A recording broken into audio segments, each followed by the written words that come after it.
Good morning to everyone, and thank you for being here today. It's Halloween Day. Dr. Ehlers and I were saying we should have dressed up like orange buckyballs in honor of the event. This morning's hearing is the third in 3 years the Science Committee has held on federally sponsored research on the health and environmental risks that may arise from applications of nanotechnology. The committee's attention to the issue reflects our view of its importance to the development of nanotechnology and to capturing the enormous promise of this technology. Previous hearings have shown that there is wide agreement on two main points. First, nanotechnology will advance faster and receive public support if environmental health and safety implications of the technology are fully understood. Secondly, the Interagency National Nanotechnology Initiative must include a prioritized and adequately funded research component focused on environmental, health, and safety issues, or, as they're sometimes known, EHS issues. So the question before us today is not whether EHS research is important, nor whether the NNI should fund research on environment and health risk. The question is how effectively is the NNI carrying out the planning and implementation of the EHS research component of the interagency program. With regard to the adequacy of the funding, the outside witnesses at previous hearings either recommended that the NNI substantially increase funding for EHS research, or they expressed frustration that they were unable to determine exactly what EHS research was being supported by the NNI. The basic position of most outside observers from industry and non-governmental organizations is that the funding level should be on the order of 10% of the total funding rather than the current 4%. More important than funding level is the concern that the EHS research component has not been well planned and executed. At the committee's November 2005 hearing, the administration witnesses indicated that an interagency working group was developing a coordinated approach to nanotech research on EHS that included input from industry and other non-governmental entities.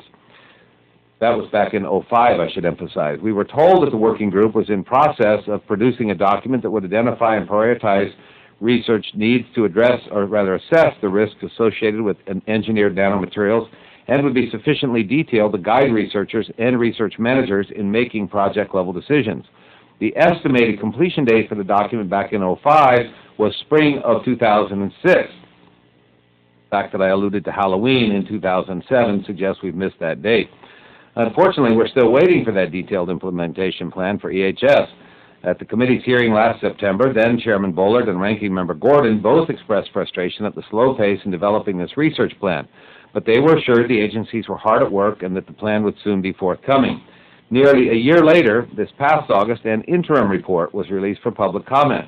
Although the report makes some progress in defining research goals, once again, it is not a research plan laying out goals and timelines, funding levels, and defined agency roles and responsibility for achieving these goals. The report suggests this is all coming in the next steps, in quotes, although it does not provide a target date for completion of those next steps. Meanwhile, more and more engineered nanoparticles continue to enter the marketplace. The number of such products has now doubled to over 500 over the past year, according to surveys by the Wilson Center's Project on Engineering Nanotechnologies. Simple prudence suggests the need for urgency in having the science of health and environmental implications catch up to or even surpass the pace of commercialization. The bottom line is that this is simply not an acceptable situation. We're basically still waiting for the EHS research strategy and detailed implementation plan that we were told would be available 18 months ago. I am genuinely puzzled why more progress has not been made, hence today's hearing, to develop this research strategy and plan that everyone believes is necessary for successful development of nanotech. Today I want to determine how the mechanisms in place for planning and implementation and implementing the interagency EHS research component of NNI can be made to work better, and what steps are needed to accomplish that outcome. On the other hand, if the process is flawed or is intrinsically unable to function satisfactorily, I would invite our witnesses to suggest alternative approaches and mechanisms. I'm looking for concrete suggestions that the committee can use as it develops legislation to reauthorize NNI over the next month. And I will just interject that as we look towards that reauthorization, I will keep in mind closely whether or not we've actually been able to meet some of the goals that we're now 16 months past achieving, because for me it seems difficult to promote reauthorizing the program when fundamental elements of environmental health and human safety are not being well addressed. So I want to thank our witnesses for their attendance at today's hearing, and I look forward to our discussion of this important set of issues. I now recognize the ranking member, Mr. Ehlers, for an opening comment. Thank you, Mr. Chairman. I'm pleased the committee is holding this important hearing today, but I also hope that the scary reputation of this day doesn't somehow impinge on the seriousness of the topic we're engaged in.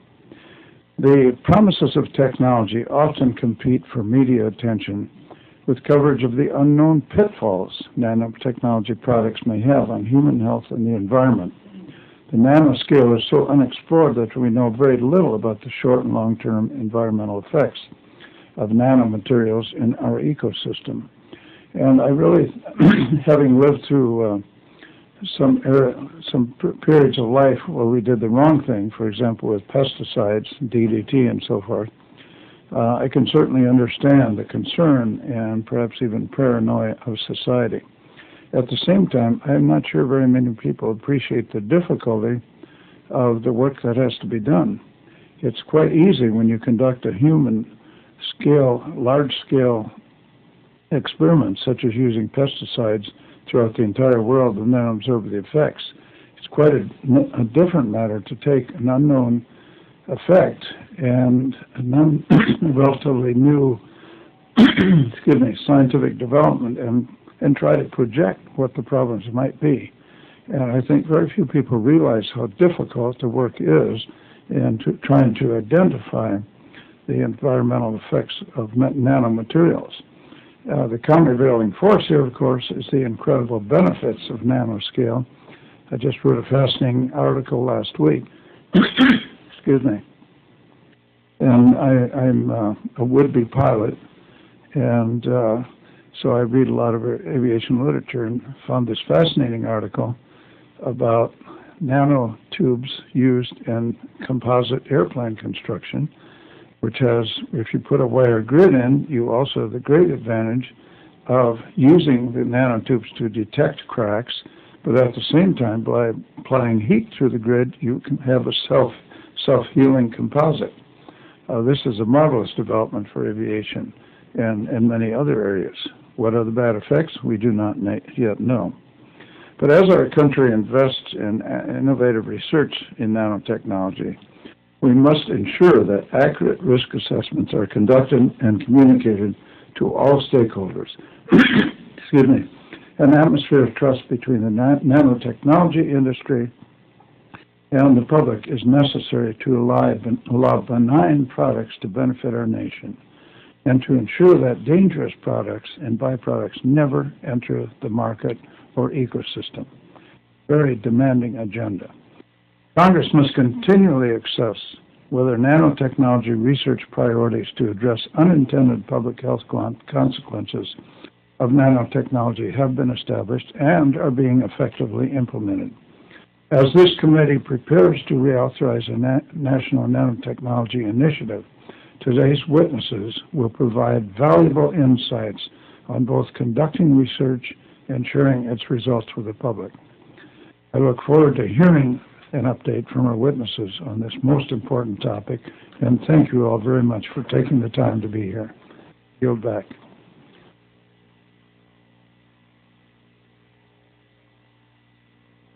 Thank you, Dr. Ehlers. We also are joined today by Mr. Rothman from New Jersey and Dr. McNerney from California, and others will be joining us. As you know, we often have multiple hearings at the same time. In the interest of hearing what you all have to say, I will be very brief in the introductions, and then the panel will have 5 minutes to speak. Dr. Ehlers and I have agreed that there are buttons we press when people go about 5.5 minutes. The chairs drop out from underneath you, and you disappear into some oblivion that we'll try to rescue you from at some future date. Dr. Clayton Teague is the Director of the National Nanotechnology Coordination Office. Mr. Floyd Kwame is Co-Chair of the President's Council of Advisors on Science and Technology. Dr. Vicki Coleman, Executive Director of the International Council on Nanotechnology and Professor of Chemistry and Chemical Engineering at Rice University. Dr. Andrew Maynard, Chief Science Advisor for the Project on Emerging Nanotechnologies, Woodrow Wilson International Center for Scholars. Dr. Richard Denison, Senior Scientist in Environmental Defense. And Mr. Paul V. Ziegler, Chairman, Nanotechnology Panel, American Chemistry Council. So a very, very distinguished and accomplished panel of experts. We look forward to your comments, and with that, we'll begin our testimony with Dr. Teague. Good morning, and thank you, Mr. Chairman, and other members of the subcommittee. Thank you for inviting me to testify at this hearing. I'm pleased to have the opportunity to update the subcommittee on the extensive efforts of the NNI to address the needs for research on the environmental health and safety, or EHS aspects of nanotechnology. Since its inception, the NNI has supported research along two paths: research toward beneficial uses of nanotechnology for society, and research to protect public health and the environment.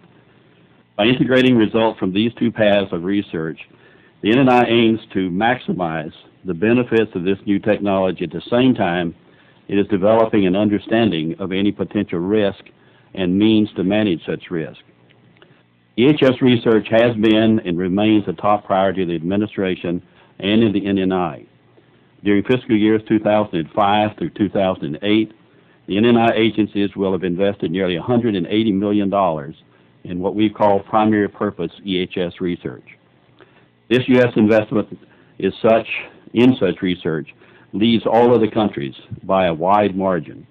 For 2008, the NNI agency requests total about $59 million, an increase of 55% over that was invested in 2006. We expect this trend to continue as increased knowledge informs our path forward. Our strategic approach to prioritizing and addressing nanotechnology-related EHS research consists of four major elements: successful coordination, comprehensive planning and guidance, leveraging forefront science and collaboration, and periodic review. This four-element research strategy for nanotechnology EHS research enables the NNI to identify new research needs and to pursue appropriate paths to meet those needs. By continuing to iterate these elements over the long term, NNI will accelerate the pace at which EHS information is developed and made available to government regulators and to industry, helping to ensure that nanotechnology-enabled products are brought to the market responsibly. The NNI is effectively coordinating government-funded research and the agency's multidisciplinary expertise on the EHS aspects of nanotechnology. NNI agencies have expressed strong satisfaction with the coordination and collaboration opportunities stimulated by their participation in the Nanotechnology Environmental and Health Implications Working Group, or NEHI, as shown in some exemplary endorsements of the NEHI by the NNI agencies that I've provided in my written testimony. This group's outputs are developed by consensus, a process which is time-consuming but ensures that the results receive strong support from all the member agencies. To provide guidance for our investments in nanotechnology EHS research, we started by identifying the breadth of research necessary to support the risk assessment and risk management decision-making to inform the safe use and commercialization of nanomaterials. We narrowed the list to a set of high-priority needs. We obtained a snapshot of the government portfolio of nanotechnology EHS research in 2006, and we are now comparing this list of research projects to the priority research needs in order to determine what research topics may need increased emphasis. The important outcome of this process will be the creation of a science-based nanotechnology EHS research strategy document that provides comprehensive guidance for the planning, management, and coordination of nanotechnology-related EHS research. We hope this document's recommendations will inform and influence you in Congress, the administration, and the agencies as they develop their annual budgets and make decisions on funding and program support. Publication of our EHS research strategy document will complete the first cycle of a long-term process. Ongoing evaluation of research needs will continue, and priorities may change as new materials become candidates for use in products or as funded research yields important new results. NNI's growing portfolio of EHS research is leveraged through collaborations among multidisciplinary research groups with industries, NGOs, and other governments worldwide. Significant inputs to our research strategy document have come from consultations, national and international workshops, hearings, and subsequent highly constructive public comment periods. Some 100 experts within the NNI agencies have contributed to this planning process. I'm confident that the EHS strategy document will facilitate the research necessary to generate the knowledge for the risk assessment, risk management, and regulatory decision-making. The extraordinary level of multi-agency coordination occurring within the NNI with respect to nanotechnology is rare, and in my own experience, unique. The NNI approach has been endorsed by reviews by the National Research Council and the President's Council of Advisors on Science and Technology. Let me assure you that we in the NNI share the importance that you, the members of Congress, the administration, and the research community place on nanotechnology-related EHS research. We share that view, and will continue to make responsible development of nanotechnology a top priority of our research efforts. Thank you for the attention and I'm sure the extra time.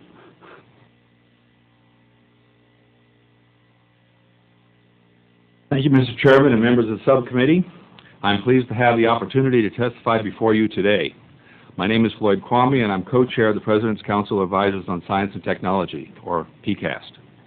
PCAST comprises a group from academia, industry, and other entities with experience in leading successful science and technology enterprises.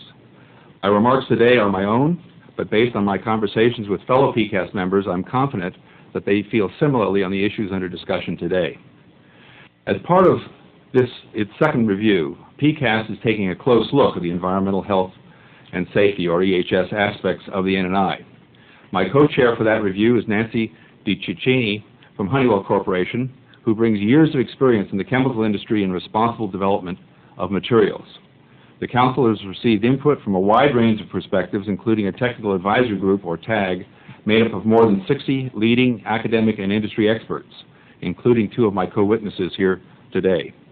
The main points I want to make today are: 1, the NNI approach for identifying and addressing research needed to understand and manage the potential risks associated with nanotechnology appears sound and appropriate. Secondly, research to understand EHS implications should remain integrated with the broader portfolio of nanotech R&D. It's important to note that the terms nanotechnology and nanomaterial do not refer to a single material or class of materials. Rather, they refer to a broad spectrum of engineered materials with unique size-dependent properties. Each individual nanomaterial will have a benefit-to-risk ratio that depends on the material's specific characteristics and intended application. Federal investment in nanoscale science and engineering research remains money well spent. PCAST assessment shows the U.S. is a leader in nanotechnology research and innovation. Solar cell technology, improved materials, energy storage, and medicine are just some of the areas sure to reap the benefits, economic and societal, from nano advances. To do so, however, there also needs to be investment in research for understanding and overcoming, that is, managing or designing out the potential risks. As someone said in a recent PCAST discussion, we need to be cautious, not precautious. My own experience at the outset of the semiconductor industry taught me that EHS risks are part of any new technology, but they are risks that can be addressed. Our TAG survey shows broad consensus with respect to the role of the federal government in supporting nanotechnology-related EHS research. The majority of the respondents are eager to see the NNI continue its proactive approach and to grow research support. Secondly, the interagency approach is effective. I reviewed the September 2006 report that outlined EHS research needs, as well as the more recently released interim document prioritizing those needs. These documents cast the wide net necessary to address the array of nanotechnology-related EHS issues and are good descriptions of the priorities. I believe the interagency process will lead to a sound research strategy. Funding increases for EHS research across the federal agencies are of the right scale and indicate a steady increase in capacity to conduct the necessary research. EHS research also fundamentally depends on advances in non-EHS areas, such as instrumentation development and basic research on nanomaterials. Development of nanotechnology in a responsible manner especially at the early stages, will be expedited by integration of EHS research with broader basic and applied research. Applications-oriented research will lead to information about EHS, so rather than setting arbitrary funding levels or percentages of total spending as a guideline for the EHS budget, NNI agencies should focus on addressing the identified EHS research priorities while at the same time investing in world-class applications research. The NNI's strong interagency coordination approach is essential to optimize progress in both. In summary, I am pleased with the extensive coordination and collaboration among the NNI agencies. Their approach appears to leverage the expertise and related efforts across the government. While there is much to be done, the process is not broken. I expect the current planning and coordination process will lead to a well-thought-out plan for nanotechnology EHS research. In fact, the coordination process used by the NNCO and the similar process used to manage networking and information technology research and development are so effective they could well be considered models for similar coordination in fields such as K-12 education, where hundreds of programs are spread over many agencies without any formal mechanism whereby the agencies might coordinate and share information.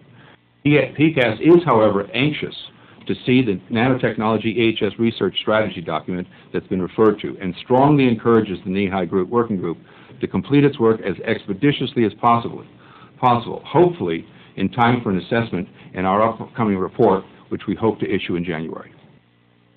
Thank you. Thank you, Mr. Kwame. I want to acknowledge the presence of Ms. Hooley from Oregon, who's been a strong leader in nanotechnology issues. Also, welcome back to our committee, Ms. Johnson from Texas ADB. It's good to have you back. And also, I'd like to this time ask unanimous consent of the gentleman from California, Mr. Honda, join us. Thank you. We'll return to the witnesses now. Dr. Colvin, please. Thank you, Mr. Chairman and members of the committee, for the opportunity to speak today about the environmental health and safety research needs for nanotechnology. Today I'm providing my individual opinions, but they have been informed by my association with the International Council on Nanotechnology, or ICON. This organization, based at Rice University, is a public-private partnership founded on the principle that multi-stakeholder international collaboration is an essential ingredient for effective risk management of nanotechnology. As its executive director, it is my great honor to work with its director, Kristen Kalinowski, and our many volunteers from around the world on projects ranging from a free searchable database of EHS research papers to a survey of current practices for nanoparticle handling in the workplace. ICON's most recent activity has been an EHS research needs project funded in part by the National Science Foundation. We have used the global reach of our volunteers to recruit diverse stakeholders to international workshops where we ask them to assess the research needs for nano EHS. Given this background and my own experience as a practicing scientist and director of the NSF Center for Biological and Environmental Nanotechnology, I will comment on the latest NNI document concerning nano EHS research. I commend the NEHI Working Group for its prioritization of the research needs in this area. I know that couldn't have been an easy process, and the deliberations were necessary. There is an urgency to nano EHS research that affects the entire NNI investment. Innovation in nanotechnology is being threatened by the uncertainty about its risks. We need this innovation more than ever right now. Nanotechnologies offer new approaches to curing cancer and cleaning water, and maybe will even enable energy independence for our country.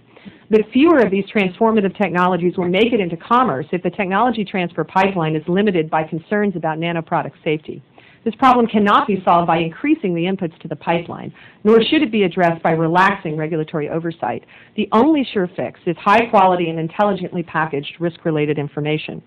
To create such information, researchers must start work soon and under the guidance of the federal research strategy that is in place no later than 2008. Going from a climate of uncertainty to one of confidence in managing nanotechnology's risks is a massive undertaking that will take years to fully develop. It requires careful planning, coordination among agencies, and international cooperation. External advisors included as partners in the NNI planning process could accelerate the pace as well as make the effort more integrated internationally.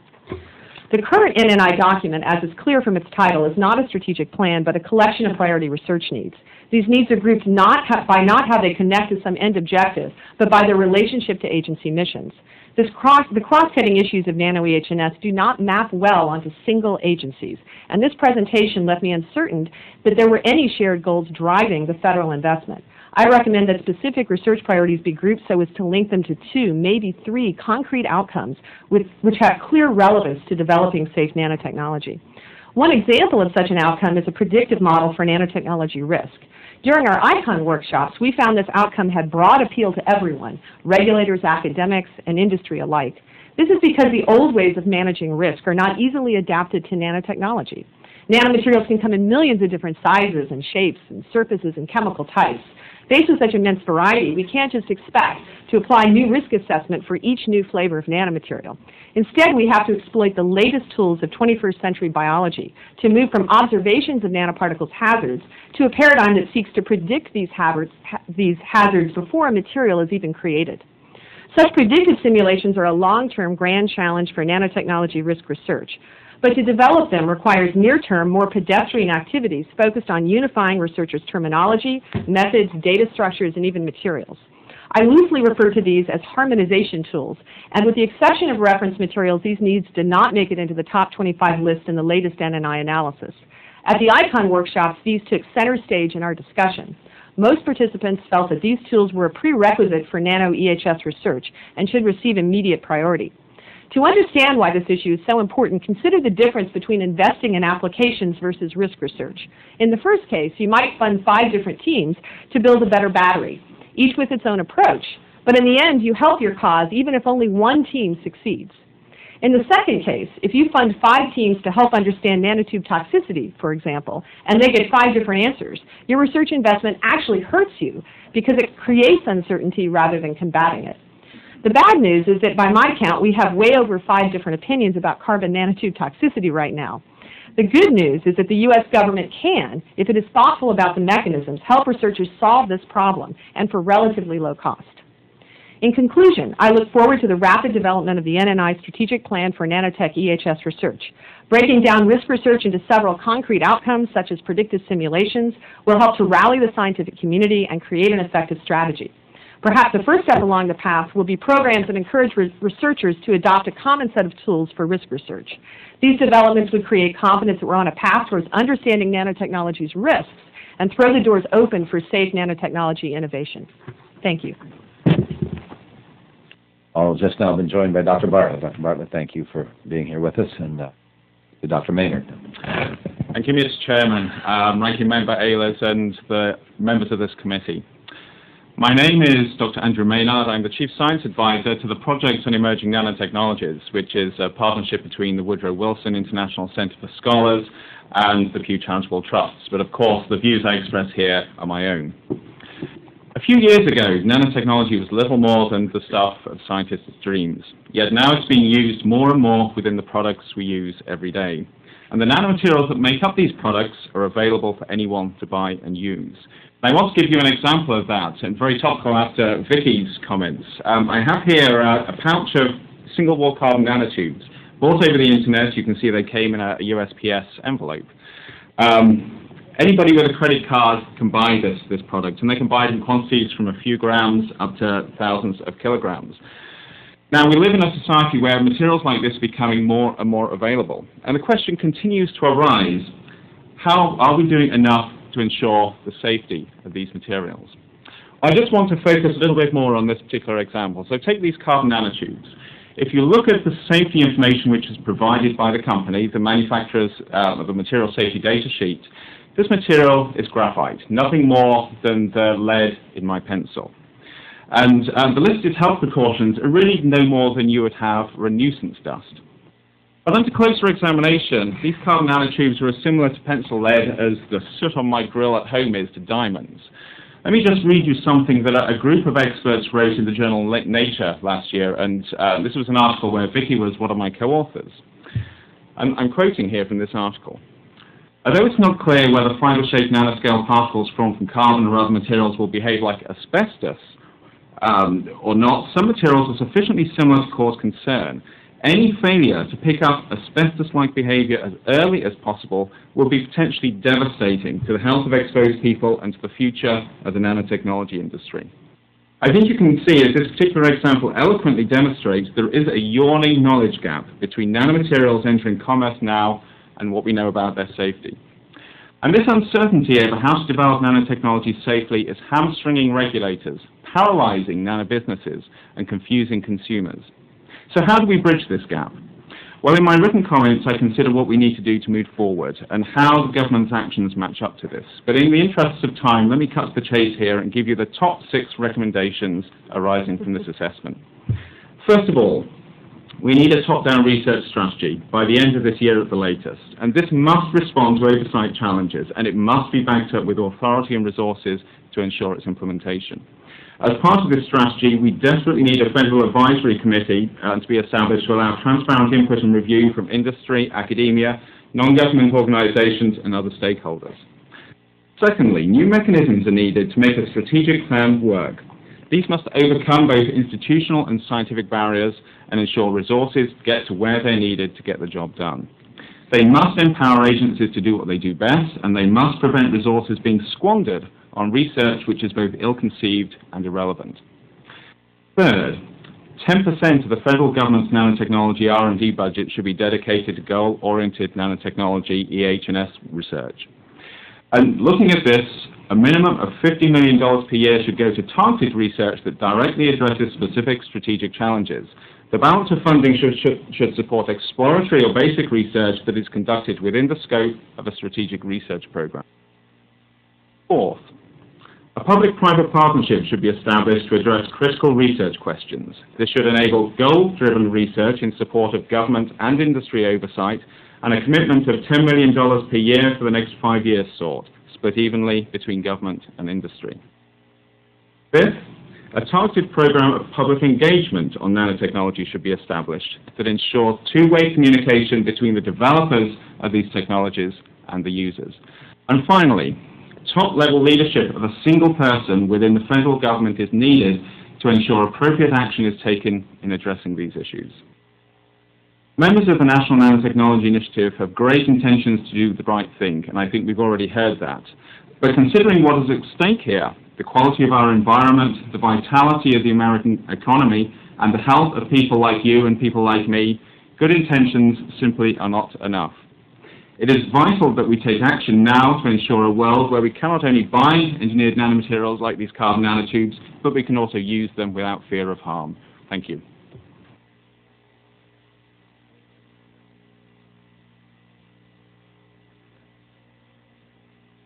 Thank you very much for the invitation to present our views today. Environmental Defense continues to believe that nanotechnology promises significant health and environmental benefits. We also believe that a robust process to address the risks of this technology is absolutely essential to ensure that those benefits are realized. We're not alone in this view. A coalition of stakeholders from large and small businesses, from academic researchers, think tanks, consumer groups, and environmental NGOs have banded together over the last 2 years to consistently press for a balanced approach, publicly calling for much more federal money to be spent on risk research and for a cohesive federal strategy to be developed and implemented. Unfortunately, the federal government's approach under the NNI is well out of balance. To be fair, scientists at NNI and its agencies are talking and writing a great deal about the need to address the risks of this technology, and they in particular emphasize how little we know about these materials, how much work it will take to actually fill these gaps, and how important filling those gaps is to our ability to assess and to mitigate any potential risks. But there's a growing disparity between government scientists' words and the actions of the NNI. The problem is threefold in our view. Too little is being spent on risk research, too little is known about what those current funds are being spent on, and the pace at which the federal government is moving to develop the cohesive strategy that everyone needs is bordering on glacial, although these days glaciers are moving a bit faster. Let me address each of these in turn. The committee and previous speakers have already detailed how little of the federal nano R&D budget is going to risk research, on the order of 3 to 4%, and that amount has largely unchanged over the last several years. In contrast, we and many others have been calling for at least 10% commitment of funds to this task. Yet NNI has never publicly indicated its support for such an increase. The problem goes beyond, however, just how much is being spent. There's currently no good way to know how it is being spent. That is, what research NNI specifically is counting in its totals. And that's because NNI has never made public a listing of the projects that it is counting in its total budget figures. Some analyses suggest that NNI may well be overcounting by including not only direct EHS research, but also research on applications that it deems relevant to understanding risk. NNI itself has noted it has trouble drawing that line, and that assessing relevance is a subjective exercise. But much of this confusion and uncertainty could be cleared up immediately if NNI would simply disclose what specific projects are being funded. All we really know is that NNI breaks down its numbers in terms of what agencies and departments get. And this shows that National Science Foundation, whose mission is funding basic research, gets the lion's share of the money being spent on EHS research. While there is certainly a role for basic research, in our view, research that is meant to address health and environmental issues needs to be primarily funded through and conducted by agencies that have that as their mission: EPA, NIOSH, National Institutes for Environmental Health Sciences, and so forth. As the committee has noted, NNI has been promising to deliver a strategy for well over a year. It has yet to materialize, however, and the incremental process that NNI has laid out for getting there has actually led a journalist at the New York Times to recently quip, "No one can accuse them of acting rashly." Unfortunately, in Environmental Defense's view, there are two structural impediments that are preventing NNI from moving faster. First, NNI lacks the overarching budgetary and oversight authority that's needed to shape and direct a research strategy undertaken by its member agencies and departments. NNI functions primarily as a facilitation and coordination role, and it simply cannot be expected to develop, let alone implement, such a strategy. Second, we have become convinced that a conflict of interest has arisen from the decision to house within NNI the dual, and some might say dueling, responsibilities to both develop and promote nanotechnology, and at the same time to aggressively identify and mitigate its potential risks. That conflict, in our view, is both slowing down and compromising current efforts. It manifests itself in the budget disparity, in the confusion over what NNI is actually spending, and we think it helps to explain why things are taking so long. Even some individual agencies, such as FDA and EPA, are tasked with not only regulating nanotechnology, but actually promoting it, sometimes even within the same office.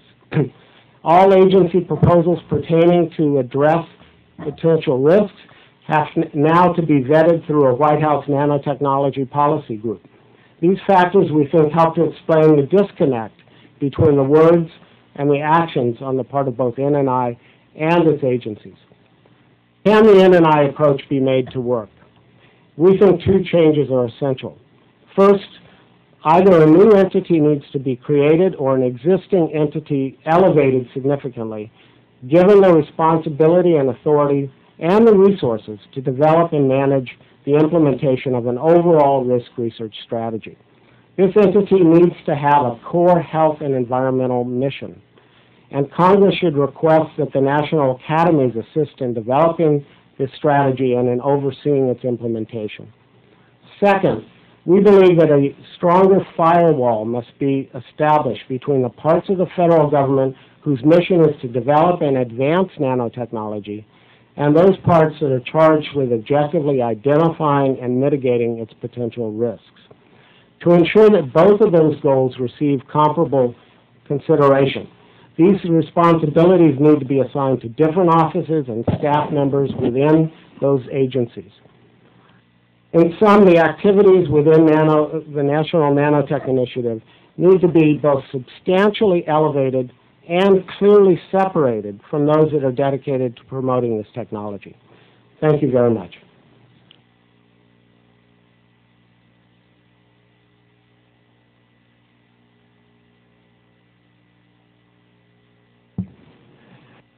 I am Paul Ziegler, Chairman of the American Chemistry Council Nanotechnology Panel. I appreciate the invitation to address the House Committee on Science and Technology on the role of NNI in planning and implementing the environmental health and safety necessary for responsible development of nanotechnology. ACC represents leading companies that are engaged in the business of chemistry. In 2005, ACC formed the Nano Panel, consisting of companies that manufacture, distribute, and use nanotechnology in business interests in products of nanotechnology. The panel was formed to foster the responsible application of nanotechnology to coordinate nanotechnology EH&S initiatives undertaken by member companies and other organizations, to facilitate the exchange of information among member companies and other domestic and international organizations on issues related to all aspects of nanotechnology. In discussing federal EH&S research priorities, I first would like to emphasize that improved federal coordination and support are essential for the responsible development of nanotechnology and its commercial acceptance. The federal government has a unique and important role to play in coordinating and adequately funding the research on EH&S aspects of nanotechnology. It is clear, however, from the August 2007 draft report that Nanotechnology Environmental Health Implications Working Group, prioritization of environmental health and safety research needs for engineered nanoscale materials, that the current priority setting process is slow and incomplete. We applaud the part of the August report that focused on EHSI priorities from 75 to 25. However, the criteria for reducing these priorities was not fully articulated, nor is it clear how the 25 priorities fit together in a cohesive strategy. Moreover, the draft report does not articulate the research roles of each participating federal agency. The panel is disappointed that there is no correlation of the 25 identified research areas to risk management or urgently needed research. We encourage NEHI to complete quickly the prioritization of the identified research areas, complete the final research strategy, and initiate the top priority projects. Specific projects need to be identified with annual funding requirements and realistic deliverables and timelines. A high-quality, comprehensive, and prioritized EHS research agenda is still missing and should, one, focus on risk assessments and the generation and application of information on the continuum of exposure, dose, and response. Two, promote new interdisciplinary partnerships that bring visionary thinking to research on nanotechnology. Three, support better understanding of the fundamental properties of nanomaterials that have an impact in the exposure-dose-response paradigm. Four, develop processes for establishing validated standard measurement protocols so that individual or categories of materials can be studied. Five, clearly delineate the responsibilities, programs, timelines, and anticipated results of funded projects for each federal agency. Six, leverage planned and ongoing work with the Organization for Economic Cooperation and Development, OECD, Working Party on Manufactured Nanomaterials, particularly in identifying ongoing or planned research projects by other companies and interpreting the results of this research and testing of representative nanomaterials using standard test methods to assess potential health or environmental hazards. ACC has communicated at length with EPA, NIOSH, and other parties on the information that could assisted by EHS research projects and would be useful in the near term. These issues include information on handling of nanomaterials in dry form and potential exposures, information on environmental releases related to production and use of nanomaterials in air, water, solid waste potential exposures unique to nanomaterials and risk management, information on the fate and transport mechanisms of nanomaterials in the environment, information on hazards of nanomaterials, basic and acute, supplemented by appropriate tiered decision-making structure for further testing, information leading to the development of workplace practices and guidelines, finally, information on the explosion hazard potential that has been alleged with some nanomaterials. The panel also urges, as an appropriate next step, the funding of an independent review by the National Research Council Board on Environmental Studies and Toxicology, or BEST, to establish EH&S research priorities for manufactured nanomaterials and a substantial increase in federal funding. On February 22nd, ACC, along with 18 organizations, requested that Congress appropriate $1 million for BEST to develop a roadmap for federal EH&S projects.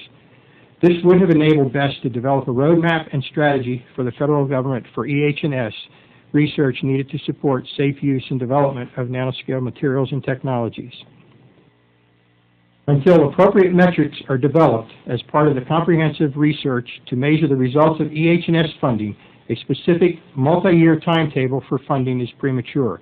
The research strategy should be sufficiently flexible to take into account results from completed research, address information gaps that may arise, and be adjusted so that projects are not continually funded.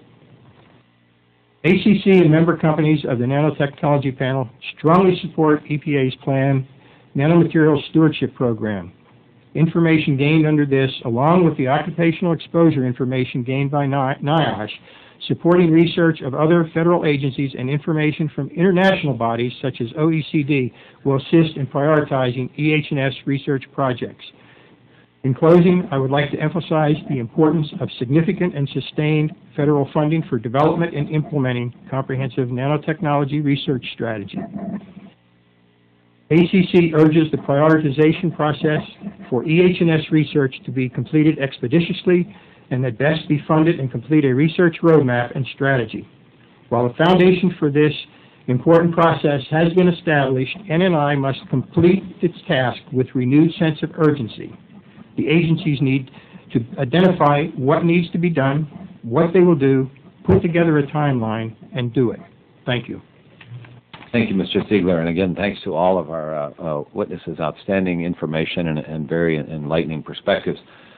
It's a very difficult task here because, on the one hand, both Dr. Ehlers and I and several other members of the panel are trained as scientists, and you can't ask someone to prove the negative. It can't be done. But neither is one justified, therefore, in assuming the negative. And so the task before us is how can we try to predict and anticipate what might happen, while at the same time not hamstringing some potentially very, very valuable areas of research. And that is a difficult and tall order. It, however, is one that probably has been neglected many times in technologies in the past, as Dr. Ehlers mentioned with certain pesticide applications. But very often in the history of humankind, we've come up with innovations that were thought to be marvelous, and they've had adverse consequences, and only down the road do we recognize those. So I commend all of you for what is actually a fairly rare and extremely difficult matter, which is to try to anticipate something that we don't know yet what it'll be. So the questions that we'll ask are not in any way meant to be sort of accusatory or condemning. I know the difficulty of the challenge, but one of the obvious questions would be, so here's this important report prioritizing the needs, and it's now somewhat overdue, to say the least. What have the hang-ups been, and when might we expect it? Dr. Teague? I guess I'd like to bring up reemphasize a couple of things that I said in my opening comments that are written in the written testimony. The first one is, I think that there's sort of a general impression that the U.S. is sort of, in the federal government, is sort of behind what we should be doing relative to EHS research. I think it should be really emphasized that if you look at what the federal government has done over the time frame that we have been looking at nanotechnology, that the U.S. has, as I indicated, far and away invested more money in EHS research than any country in the world. We have, if you look at the publication of researchers in the United States, it's funded mainly through the NNI. We publish far more papers in EHS research than any other country in the world. We put in place institutions. I'm going to interrupt for just far more because I have somewhat limited time, and you pointed all this out in your testimony, and it's valuable. Right. But what I'm hearing from other folks is, and the question actually was, what's the delay in the report? And what I'm hearing from other folks is, one, yes, there's been a lot of research conducted, but it's not clear exactly what that research is. The second issue is it's not clear how that was prioritized. And those are both valid questions. And my belief is that the purpose of the report is to help at least answer the second of those questions. In other words, how it's prioritized and how, so to say we've spent a lot of money on research, but it's not known exactly what the research is, and it's not known how that was prioritized, begs the question of when will this report, and I'll just reiterate it, when will this report be due, and why has it been delayed? Okay. Notwithstanding the various other things you've addressed. I'll go directly to your question then. This report has been in the process of developing. We've gone through the steps that I indicated, even since the last hearing. We convened one public hearing based upon the September report to get public feedback on that. We've instituted and worked with OMB to get a data call to get a full look at the government portfolio in EHS-related research. We have those results. We're now analyzing those results, and we're comparing those against the priorities that laid out in the August document, in which we had to prioritize needs. So we are working toward that. I think you say, why is it taking so long? There are 20 agencies, 20 organizations involved in this, and even more particular experts, program managers, decision makers on funding. Every aspect of that is involved in trying to build consensus on how we move forward. I hope you agree that when you have that many groups involved in it, that it can take time. But we think that the time is well spent. If anyone were to come forward with a plan which did not have and was not developed on the basis of consensus of the experts within the agencies, with our international collaborators. We're working very intensively with the International Standardization Organization. We're working intensively with OECD, working with ICON. We're working as all of those collaborators as the input into our decision-making process. We expect to have this report out later this year or early next year. But I assure you that going through this very deliberative process is essential. It obtains buy-in by the agencies. They're the ones who will be doing and making decisions on the funding. Our hope is that this document, which we come forward, which will be based upon a consensus input from the agencies, will have buy-in by the agencies. We want to work with them and not do anything to them. And to get their full buy-in, you need to have much exchange, much dialogue, and the analysis of the data call that we got from OMB has been gone over and is being gone over in great detail. It's been combed and recombed to ensure that we answer some of the criticisms that I've heard at the table today, to make sure that when we do publish the list of projects, and we will do so, after it's been vetted with the agencies and after we've tried to address any confidentiality issues that might be involved in revealing projects and associated researchers.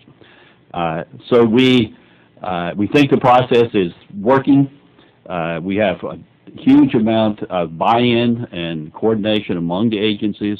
And as I said, we share this. We want to do it right. We want to do it right the first time. And this aim to do well-based, well-thought-out science that has good buy-in from the agencies, we think is absolutely essential to move forward. I appreciate the clarification. It's certainly understandable. 20 agencies, perhaps the reason for the glacial pace is it is equivalent to the mass of a small glacier. And I can only imagine how difficult. I think there is merit to that. However, I will, in a later round of questioning, I'll recognize Dr. Ayler in a second, but I think there's also legitimacy in exploring some of the suggestions about whether in the future, whether some alternative executive structure is needed or agency. I'm not advocating, I just want to explore that question with the various panels. But for now, I'll recognize Dr. Ayler for 5 minutes. Thank you, Mr. Chairman. And I would point out that Congress is always referred to as moving as the glacial pace, but I think we're really outstripping the work that's been done in nanotechnology safety. So that's kind of comforting to us. We at least are hit, at least moving faster than some. Dr. Kvamme, I really appreciate your being here and your testimony and also your work on PCAST. You've done a good job there. You mentioned that funding increases for EHS, Environment, Health, and Safety, are appropriate, but to quote you, you noted it's also crucial to note that EHS research also depends on advances in non-EHS areas, and you give as examples instrumentation development and basic research on nanomaterials. I really appreciate that because all the nanotechnology hearings I've been going through, it seems to me everyone is so intrigued with the future of nanotechnology, and they're doing the developmental research, and I'm just not convinced we're doing the basic research that is necessary to achieve what we really need to know and to proceed on EHS research. So I just wonder what advances, how you think these advances could be integrated into a strategic plan.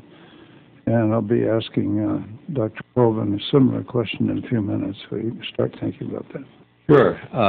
Well, I think the most important thing to realize is that the interrelationship that I referred to in my testimony. Let's just take the case of BioNano. You're trying to start with to do a good health thing. And so obviously you don't want to hurt the patient while you're trying to deliver the therapy. So the interrelationships of the actual application and the health and safety aspects are like this. They're tied right together. And that, of course, takes other things. It takes instrumentation. It takes the capability of monitoring the things.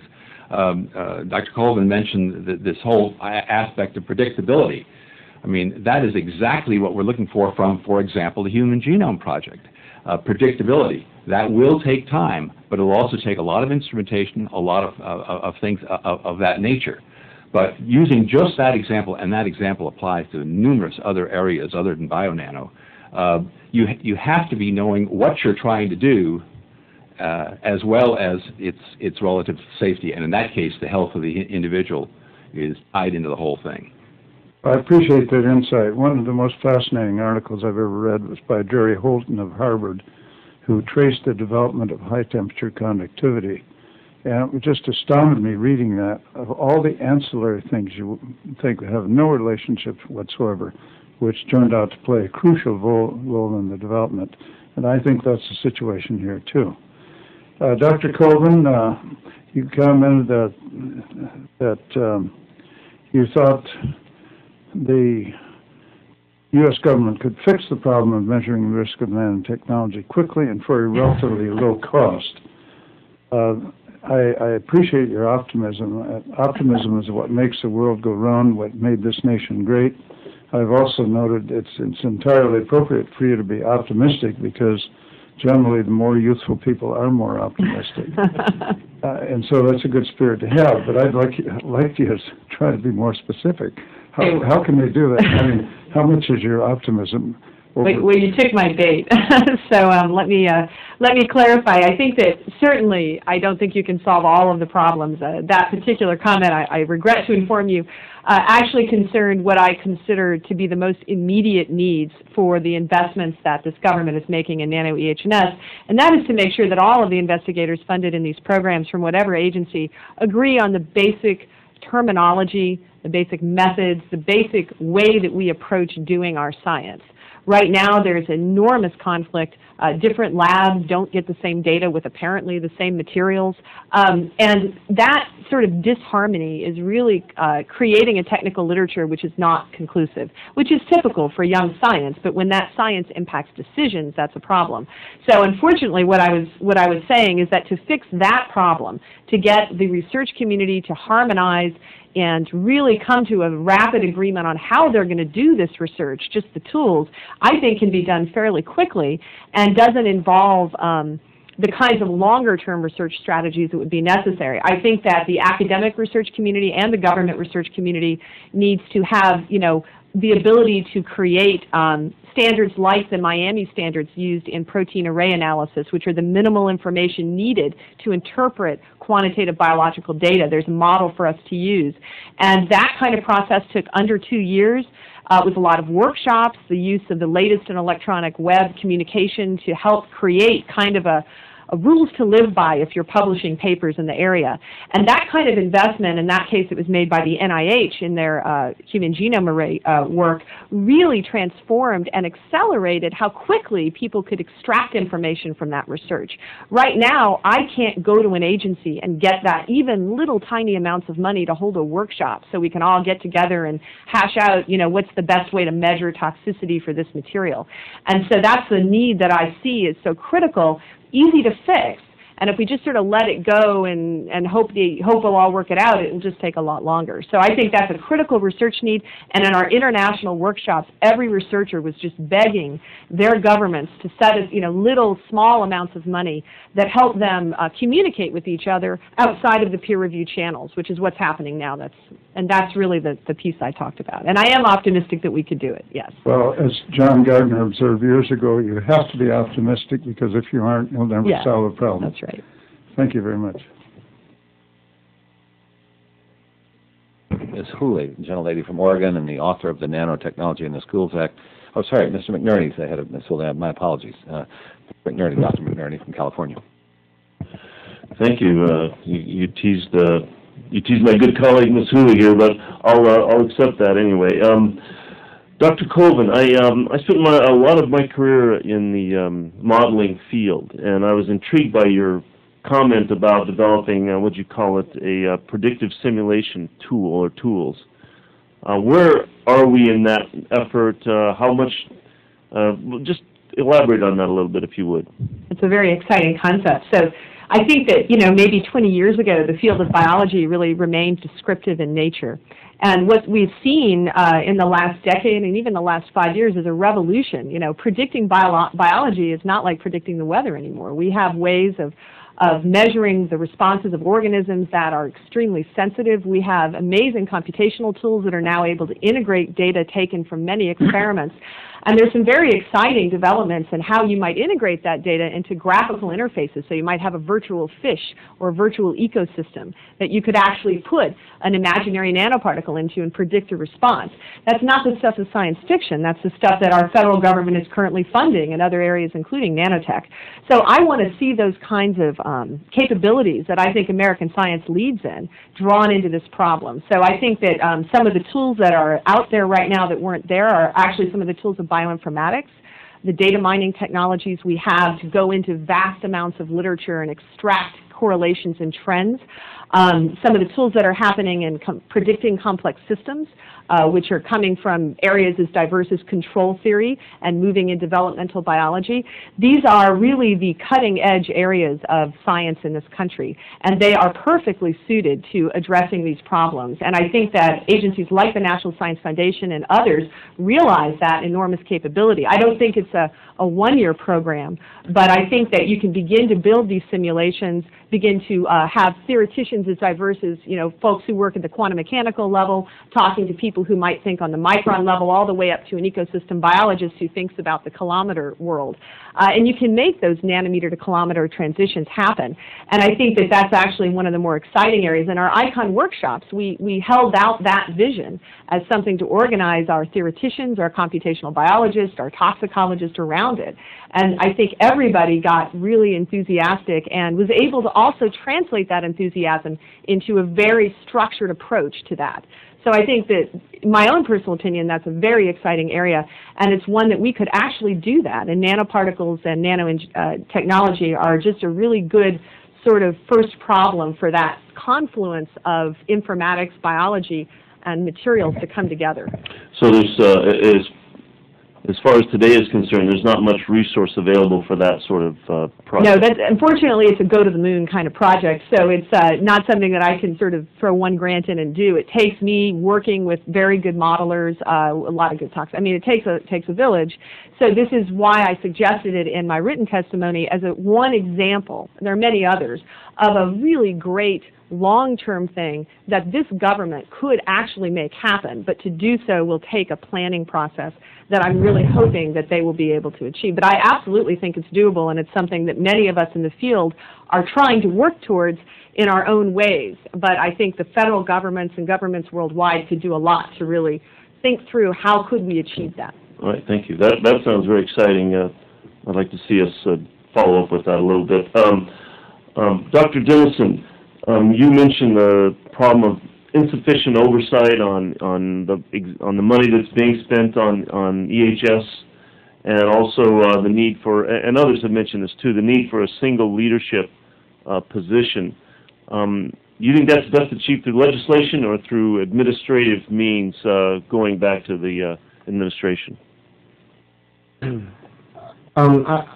It's a very good question. I think the NNI, the National Coordinating Office, and the NEHI itself have struggled with this issue, and have, in essence, had to go through a process that was hard to direct from the top, if you will, because of the nature of the way in which that committee is structured and the overarching facilitation role that it's intended to play.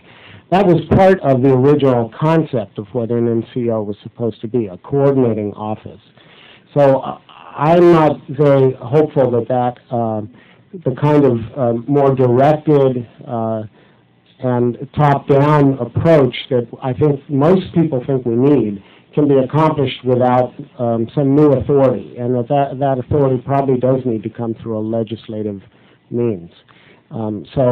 There may be some ways, and I'd be certainly happy to consider other ways of doing it, but I think it's certainly something that in the reauthorization process that you're starting should be given serious attention.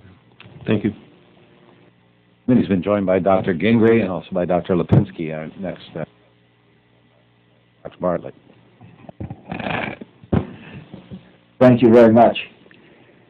Nanotechnology is a relatively new technology, and most, I think, of our citizens have little understanding of what it is. They kind of know what the risks are using explosives. When you use plastics, they can smother you. Mechanical things can cut you or poke you or compress you. Drugs and chemicals can affect your skin. Is this a Halloween speech, Dr. Bartlett? Your brain, your kidney, and so forth. Radiation, I think they have a general understanding that these little particles go whizzing through your body and disrupt the machinery of the cells, and so they can cause many and varied disruptions of body physiology and chemistry. What is there about nanotechnology that is unique? I think that, are there things about nanotechnology that are different than the various categories of risk that I went through that we require new research protocols? I think the average citizen has little appreciation of the risks that nanotechnology could bring, in addition to those that I've mentioned above for all of these other risks. Yes, sir. Anybody? I can make a stab at answering that. I think it's a very good question because, of course, we've got to establish whether there really is anything different and unique about nanotechnology before we begin to say we need to do lots of research into the potential risks. And I think the easiest way of demonstrating that is to take an everyday object. Forget about nanotechnology for the moment, but take something like this glass. Or pretend that it was made out of glass rather than plastic. And if I asked you, well, what harm could you do with that? You'd say, well, obviously you can hit somebody with it, you can throw it, you can smash it so you've got a sharp edge, you can cut somebody with it. All of those risks are associated with the physical nature of it as well as the chemistry. We all understand that. The physical form of something is really important. When we get down to the nanoscale, that holds true exactly the same as it does for something like this. The only difference is we cannot see the nanoscale materials, so we tend to forget that the physical form is important, and we think we can tell everything about it just looking at the chemistry. Of course, if I told you that you could tell everything about the risk of a glass just by looking at what it's made of, which is glass, you'd say that's ridiculous. I would also say it's ridiculous to say that you can understand everything about the risk of a nanomaterial just by looking at the chemicals it's made up of. That's the challenge we face, understanding that added dimension of the physical form of the materials. And we know from research that's already gone on that physical form is important in determining how they harm either the environment or people. That's it. May I make, Floyd, you were going to say? Just add one point to that. I think Andrew's right about the physical as well as chemical makeup being essential. Part of the problem with these materials is that they tend to behave in ways that are different from ordinary chemicals that we're used to dealing with because of their physical form. So, for example, particles in this nano range can get into places that materials that are either smaller or larger can't necessarily get to. These materials are also often being designed to be highly persistent, very non-able to be broken down. If those materials we know from other experience get into the environment or get into people, that persistence can become a problem. So there are certain characteristics that are being designed into these materials for functional reasons, performance reasons, that have a flip side. Now, we cannot overgeneralize and we cannot leap to the conclusion that all of these materials are necessarily problematic. I personally think certain applications of certain materials are a fairly narrow set are likely to be the culprits. But we can't yet identify which ones are going to be those problems because we don't yet know enough about how to correlate these properties with their biological activity.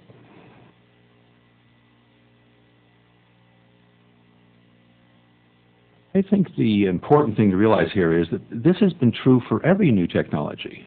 I had the pleasure of being at the birth of the semiconductor industry in 1959, 60, 61, in that time.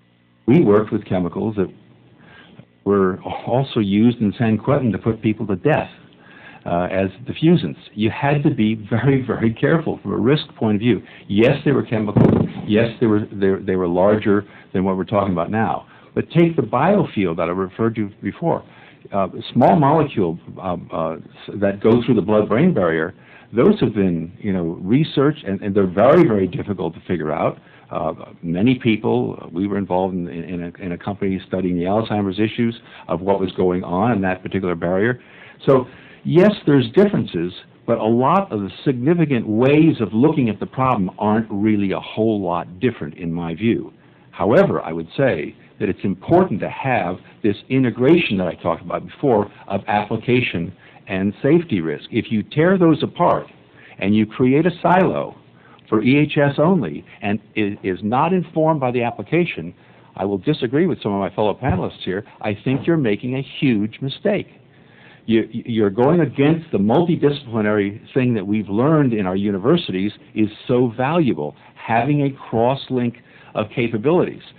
You have to understand both to get the right answers in my view, and that's why I speak so strongly to the point of integration and the way the program is now, and not setting up some czar for EHS, because I don't think that'll be an informed approach.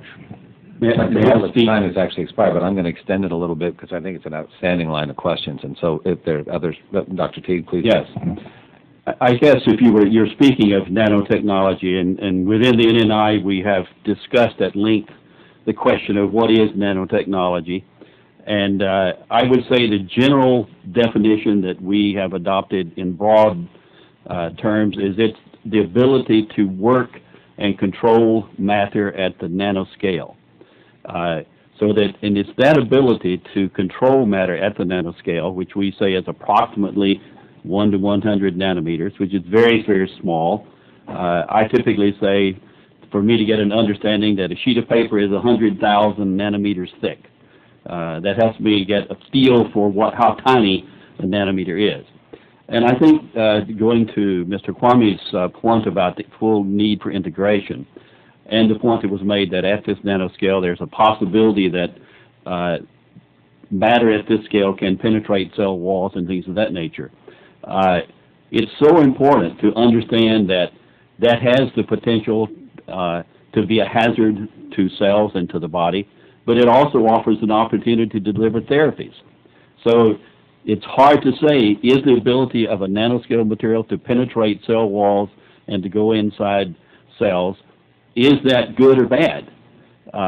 It could be good if you're trying to get therapy into a particular location in the body. If it happens to be that it poses a hazard, then we hope, and I think by this integration again of both trying to seek applications as well as to understand their risk, if you integrate those, then you can use the control of matter to nanoscale. If it is a hazard, we hopefully can control it, and we can make it more benign with that high degree of control that we have at the nanoscale that's being offered by nanotechnology. Mr. Chairman, it might be worth just a moment for the layman who is reading this to note what the blood-brain barrier is. If you're trying to get a chemical, a drug to the brain, it does not get there anywhere near as easily. It gets to other parts of the body. And so when you're treating an infection there, an antibiotic which will treat it effectively in other parts of the body just doesn't get through this mysterious blood-brain barrier. I haven't been involved with this technology for a number of years now. Do we know what it is now? Mr. Bartlett, I'm going to, we're well over time for you, and I want to make sure we get the other witnesses. I think the analogy we would all understand is blood-brain barriers similar to the difficulty of getting information from witnesses into the brains of members of Congress. Very comparable process. Ms. Hooley, the author of the Nanotechnology in the Schools Act. I want to thank all of our witnesses today. I think nanotechnology holds so much promise, and there's so much we still don't know about it. If we think 5 years ahead, what would be the various options if we were determined through implication studies that there were unintended consequences to nanotechnology? Any one of you want to answer? Sure, go ahead. I think we need to always keep in mind the range of types of applications of these materials that we're addressing. And there's no question that some applications are going to be relatively easy to contain or to control. They pose very little risk of exposure because of the nature of the application. So a material that is embedded in a permanent way inside of a matrix is going to be much less of a problem than something that's put into a cosmetic that you apply to your skin. So I think one of the things we need to be prepared to do is to recognize that there may be types of applications for certain materials that we simply don't know enough about to advance significantly. And the concern I have is that we are not applying brakes in certain places. We already have nanomaterials of a variety of types in cosmetics, in dispersive applications that are going to introduce these materials in a fairly uncontrolled way and expose either people or the environment. So I think what we need to do is go cautiously in those kinds of applications that we have every reason to expect are going to be dispersive or directly expose people until we know more about these materials and their properties and whether they in fact pose risks. That's the major piece of advice I would offer. Anyone else want to tackle that? Yes, I certainly agree with what Dr. Denison just said. You really need to understand along the life cycle of any chemical, where are the potential exposures? And some of the basic stuff that certainly I look for at the grassroots, being a practicing industrial hygienist, is what is the exposure in production? If I'm dealing with a powder, it can be pretty high, the risk is significant, the potential hazard is great, but if I can get that into a matrices, into a resin, or into a solution, that hazard and risk is still there, but it goes way down. And I think that's something that really helps us understand how we need to control this or to approach it. It's quite common with any chemical that we develop that we have to understand what the exposure is going to be along the manufacture, incorporation into products, and then at the end use level. That certainly is one of the gaps that I think exists, that we don't have a good way to get at exposure. Fortunately, most of the manufacturing is closed systems, and we try to get it into some matrices before it's just put into the environment. So the next level of use has a lot more control in the exposure. Cadmium is currently used in a lot of new nanotechnology applications, but it is a heavy metal, similar toxicity problems as mercury or lead. In light of the recent concerns about lead in consumer products, what's to prevent these nanotechnology applications that use cadmium from being the next type of consumer product that causes safety concerns? Let me Anyone? Take a shot at that. All right. I'm aware that cadmium is used in some of the quantum dot products, cadmium selenide and some of the other ones, because of its fluorescent properties. I'm not too much aware of it being used in other products. Okay. In general, the view that we have is that the current regulatory systems that are in place from EPA, from FDA, from CPSC, from OSHA, are such that they are appropriate for handling any of these new materials. They have each taken special attention to any of the new nanomaterials. Each one of the agencies that I mentioned have formed task forces within their agencies to pay special attention to nanomaterials and to consider how their regulatory authorities would apply to such materials. The other aspect of it is the responsibility of the manufacturers to ensure that any materials, any products which come on the market are safe. The regulatory agencies are there to make sure that that is true, but it is the manufacturer's responsibility to ensure that products, materials, devices are safe when they come to the marketplace. And we feel confident, I feel confident, that that is the case with respect to nanomaterials. So in the case of cadmium, that particular one, and I think those are being sold in relatively small quantities, mostly for experimental applications at this particular point. Some of it is being used as a means of quick diagnosis because they have the nice fluorescence, better than natural fluorescing materials. Anyone else? Yes. Dr. Denison? Or? Yes. I think you raise an important point that I think highlights the importance of designing these materials from the start to avoid potential problems downstream. Using materials that we know to be highly toxic, like cadmium, in applications where we either don't know or we can expect some release to happen is not a good principle to start with. So there's quite a bit of talk about green nanotechnology, which one element of that is designing out the potential toxicity or later risk of these materials from the beginning. While I think Clayton is right that the current uses of these are relatively limited, quantum dots, including cadmium-based quantum dots, are being looked at for a lot of other applications that may be much more higher in volume and so forth. And the problem with our current regulatory structure is that many of the application areas for nanomaterials do not provide a sufficient look at those materials before they hit the market.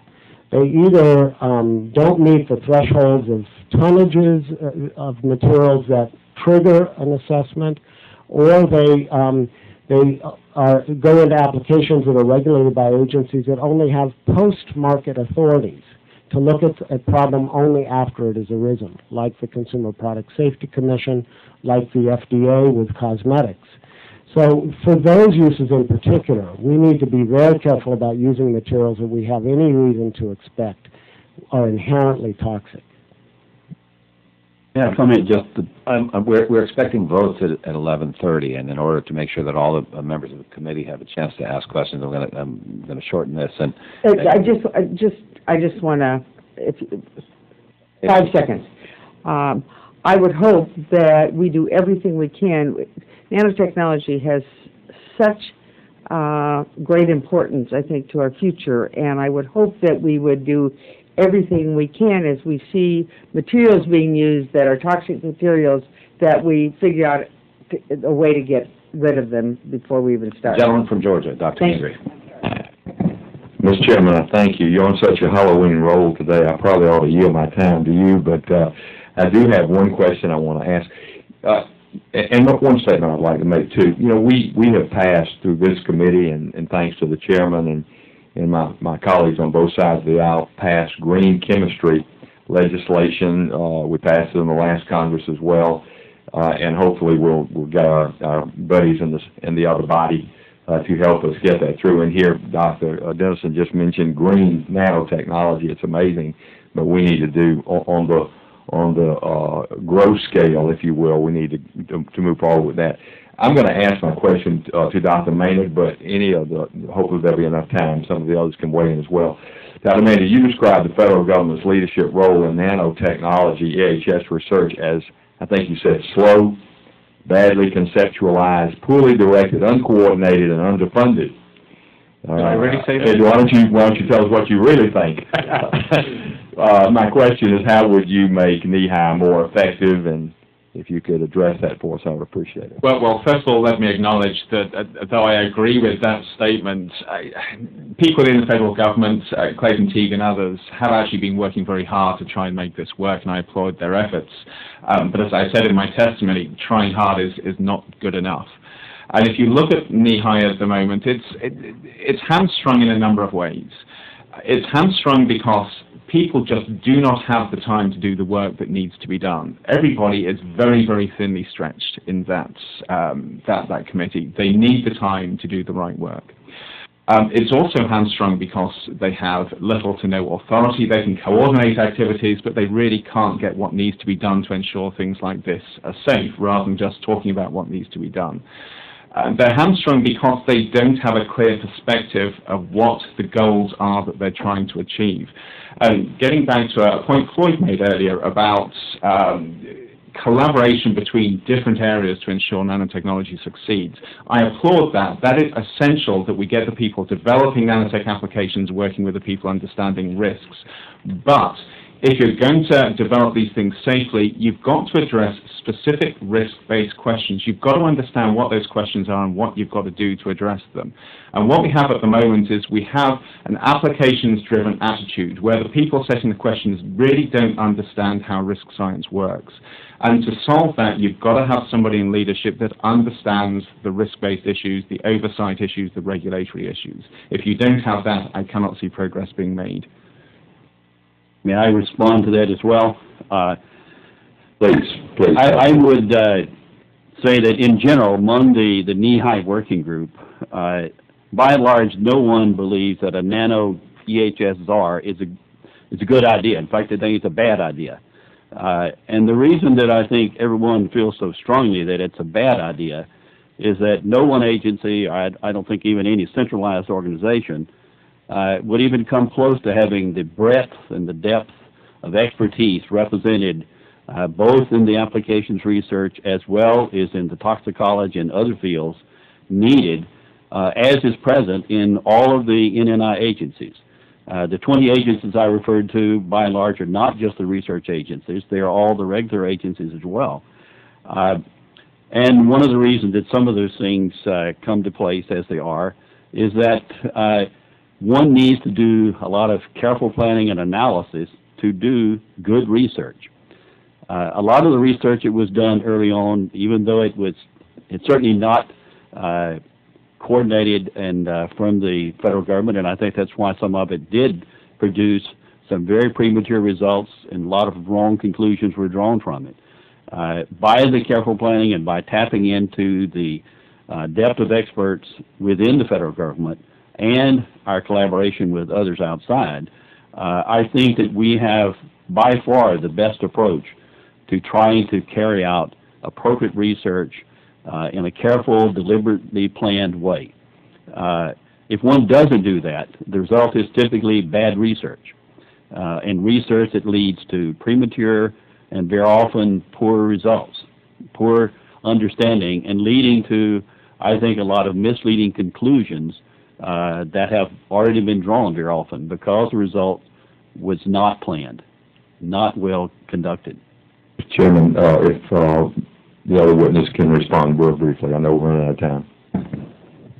I would just make the point that I think the real struggle here is, do you do this top-down or bottom-up? The way we've looked at it is from a PCAST point of view is there's a lot of stuff bottoms-up that's happening. And I think it's very, very good stuff. I invite you to go on to Dr. Colvin's website. A lot of good stuff is coming up, and we're learning a lot. And I would only say that That's the way the semiconductor industry got started, and we've been pretty successful at it. That's the way the internet industry came in. That's the way the microcomputer thing came on. I think if you top down this too much at this early stage, you're making a mistake. I thank the gentleman, and Dr. Gingrich's being modest when he referred to this committee passed the green chemistry bill. It was his bill, and he's to be commended for that legislation. Mr. Honda has been a leader well at the forefront of the nanotech issue, introduced House Res 3235, I believe it was. And Honda, thanks for joining the committee, and welcome. Thank you, Mr. Chairman, and thank you for inviting me. And just very quickly, I appreciate this kind of conversation because that bill does address some of the issues that our Blue Ribbon Task Force that we formed in Silicon Valley, and some of the questions and directions are being addressed in some of your conversations. And permeating through a lot of the recommendation was the issue of ethics. And I think that that's something that, as a school teacher, I would be always looking for. And but I'm assuming that that's part of your value system anyways. A couple of quick questions, and if the bell rings, then I'll ask if you could respond in writing. But you were talking about modeling and terminology on modeling, and I guess the question I have is that when we get to a certain scale in the nanoparticle activities, the chemistry and the physics all change. In the modeling area, then how do you become predictive in an area that is not known and unpredictable? And I guess my second question would be, nanoparticles have always existed. There's nothing new. And as a science teacher, I always wondered, then how did we handle nanoparticles up to now naturally? What are the differences between a natural occurring and manipulated nanoparticles versus man or human manipulated particles? Those are the two kinds of questions that have been plaguing me. So let me quickly do this so I can give my other panelists a chance to speak. So the predictive models are possible. We actually are pretty good at predicting, for example, the changing color of quantum dots from fundamental principles of quantum mechanics. So we actually know that part. How we're going to do it, I think, in the EH&S arena is, I live in Houston, Texas, and when the hurricanes head to us, there are all these predictive models. But they don't say one track. They give us a direction with a range. So I think a lot of the predictive modeling that's developed is actually statistical. It's not saying what exactly is going to happen. It's saying what's likely to happen and with what confidence. So that would be one comment on predictive modeling. Almost like human variabilities. Right. And I think, so that's a very important point, because I think humans tend to want certainty. And there will be ranges, and as we get better, we'll narrow up those models to make them more precise, but that's how we'll start. The second point on the natural nanoparticles, that's a fascinating question. They're out there. And it doesn't mean that all nanoparticles will be safe. There's plenty of natural things that are not safe. But it does mean that biological organisms probably have developed ways of processing them. And in fact, there's already clear evidence that a lot of in vivo animal studies of nanoparticle interactions show that our immune system is quite capable of addressing particular oxidative stress that's introduced by particles that you don't see in organisms that are single cellular, for example. So that's a really important point, and I would just say there's a lot we need to do to bring that out.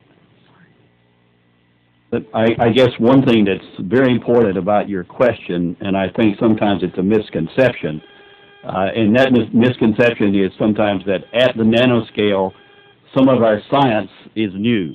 As Dr. Colvin just indicated, quantum mechanics doesn't change at this scale. We have the basic fundamental science to undergird what we're doing, and with the new computational power, new particular algorithms that are being developed, we can actually compute from what scientists call an ab initio, from just direct quantum mechanics. You can predict many of the properties up to reasonable sized nanostructures. We run out of steam at very large ones, but we can predict the properties quite well. I would also, going back to something made earlier, point out that this predictive toxicology is something that the NNI has focused on some, and very happy to hear it, and we've worked some with Vicki on this. But there is a center that's driving some of this in EPA at the Research Triangle Institute. there is a Center for Predictive Toxicology that's focusing on, and now they're turning their attention toward the predictive toxicology of nanomaterials. And I would just endorse what she said about your second question. Can I just very briefly address that second question? You're exactly right. As you're sitting there, you're breathing in at least 10 billion nanoparticles per minute, and you look reasonably healthy.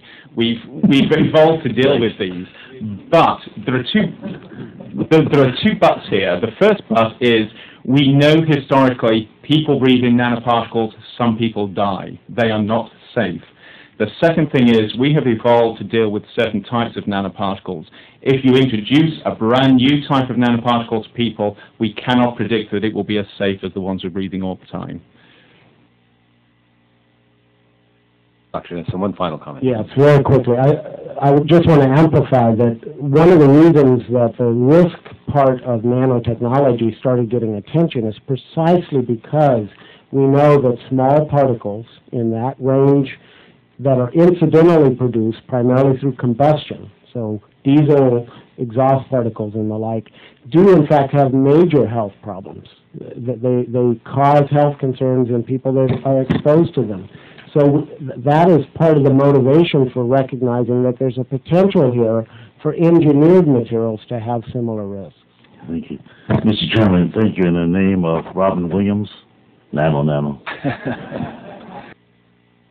Dr. Lipinski, and we have about 10 minutes left, so we'll have 5 minutes and we'll have to wrap it up. Dr. Lipinski. Well, I'll probably make this less than 5 minutes, although I just ran out. I had a resolution in the Transportation Committee, and by the time I got there, it had already passed. Maybe that teaches me that maybe I'm better off not being there. So if I could only find my questions here. First thing, I want to thank the chairman for holding this hearing, and I want to emphasize Chairman Barrett's the only one that I allow to call me doctor. But as a former mechanical engineer especially, but as someone who's very interested in helping to make this a more green world, it's good to see this article here in Business Week about saving energy by fighting friction, about use of nanotechnology to make anything that has a fluid flow more efficient through nanotechnology.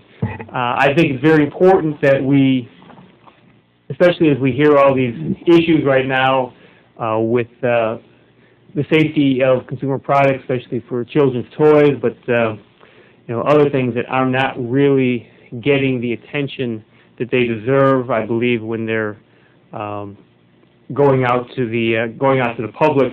I think it's very important that as nanotechnology really more and more there are nanotech products out there, and as the world moves more towards using more nanotech in our products, I think it's very important that we look at this issue. So I thank the chairman for holding this hearing. Now, one thing I want to ask, are we right now looking at comparatively the new nanotech products? Are we comparing those to products that may already be out there that they are replacing? Because some of the products they may be replacing already have, concerns, safety problems with them. Is that really going on? Is that type of comparison going on, or is it just a comparison to an ideal of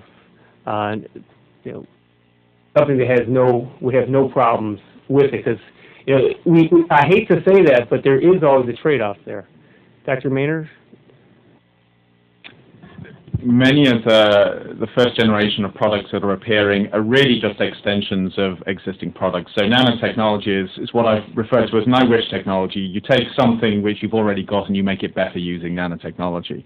And so if you look at consumer products, that's where most people are going to come face-to-face with nanotechnology. But of course, as you look to the future, there are going to be brand new nanotechnology solutions to challenges, and that, I think, is where you're going to see brand new technologies develop. So there's a little bit of a mix of both. both. But certainly as far as the everyday person in the street goes, the things they're likely to come into contact with now and over the next few years are just going to be extensions of conventional technologies and materials. I'd like to go ahead. I think you were first. Make a comment there to your question. I think in some cases the answer is a resounding yes. The work that's going on with nanotechnology today is replacing something that's a problem. For instance, Chrome 6, Chrome 3, the chromates for corrosion resistance. I do know there's work going on. It's not going on at a rapid pace, but it's going on, and there's going to be some trials, and then there's got to be a lot of testing and probably 3 or 4 years on certain pieces of equipment so that we know that it will perform. But it is based on nano. It is a much safer product than having the chromates in the workplace or in landfills or in the air. So I think it's not just an extension of products in every case that we're accustomed to today. I would like to add very much the same comment. I think that quite soon some products will be nanotechnology-based products will be replacing some that's on the market. I think one of the ones that's probably most imminent, and I'm not sure if we're talking 5 or 10 years, but in that neighborhood, one could very well see quantum technology-based, not quantum, nanotechnology-based light bulbs, which are using, again, the quantum dots that we talked about earlier, as fluorescent agents. This could, using those, the nanotechnology-based light bulbs, one's talking about increasing the efficiency by 50% above what the fluorescent lights are, so that you could have a huge impact, not only in terms of the energy efficiency.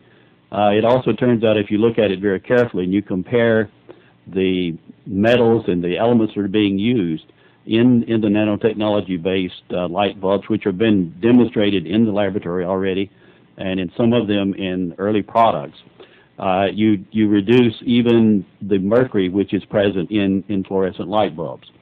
So if you look at it in terms of, you say, the balance between products and what they might have in terms of long life cycle analysis, the nanotechnology-based products are typically more efficient and have a lot less of the toxic elements involved in their actual manufacture and in their use.